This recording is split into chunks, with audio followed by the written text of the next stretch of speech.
Hello പറഞ്ഞൂടെ എന്നിട്ട് hello ഇന്ന് ഞാൻ എത്രോട്ടായി ഹലോ പറയുന്നു. വേറെ ലെറ്റർ ആട്ടത് ലെറ്റർ ബായാണ്. പേരെന്താ? ബാലകൃഷ്ണ. ആയിക്കോട്ടെ.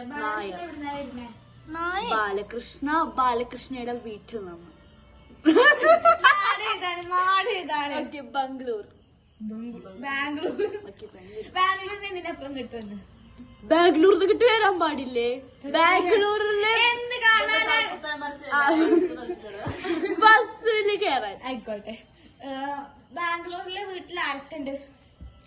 ബാബ, ബാബയുടെ അച്ഛൻ, ബാബയുടെ അമ്മ, ബാബയുടെ അനിയൻ, ബാബയുടെ അനിയത്തി, ബാബയുടെ കുട്ടികൾ, ബാബയുടെ ഭാര്യ. ഭയങ്കര വലിയ ഫാമിലിയാണല്ലോ. ജോയിന്റ് ഫാമിലിയാണ്.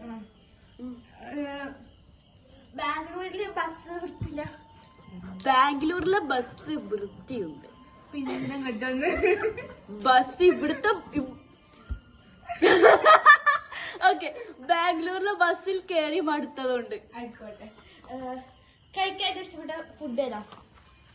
ബാംഗ്ലൂർ ബിരിയാണി. ഇത് ബാംഗ്ലൂരിൽ വരുന്നില്ലല്ലോ. ആയിക്കോട്ടെ. ഇന്നെന്താ കഴിക്ക? ബാംഗ്ലൂർ ബിരിയാണി ഇഷ്ടപ്പെടാൻ കാരണം എന്താണ്? ബാംഗ്ലൂർ ഫ്ലേവർ. ബിരിയാണി ഫ്ലേവർ. ആയിക്കോട്ടെ. സോറി, ജയിച്ചു എന്നാണ് ഉദ്ദേശിച്ചത്. അപ്പൊ ജയിച്ചിരിക്കുന്നു. അത് പോയിക്ക. ഞാൻ എന്റേതായാലും ഗിഫ്റ്റ് ചെയ്ത ട്രോഫി